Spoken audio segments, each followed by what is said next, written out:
Колпаковский Алматыда осындай көше бар. Ол кім болған? Тарихи деректерді ақтарып көрейік.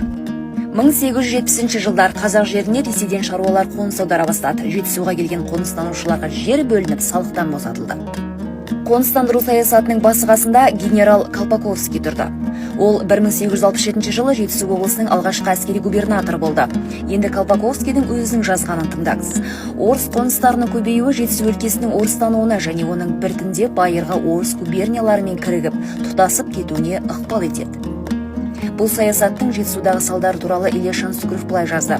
Колпаковский қалайда Жетісуды орысқа шегелеп ұстауға отар саясатын мықтап ұстайды. Сондықтан ол түрлі жолдармен орыс отарына жол ашты. Жетісуға шұбыра көшіп жатқан крестьян келімсектер өзбектер мен қазақтың, қырғыздың жайлы жайлауына басып қоныстанды. Туған егіндіктің тәуірлері қазақ қолынан тартып алынды. Жер судан айырылған қазақ-қырғыз кедейленіп, аяқты малдың өрісі тарылды. Бұл тарихи деректер. Біз тарихты өзгерте алмаймыз, ал көше тауын ше.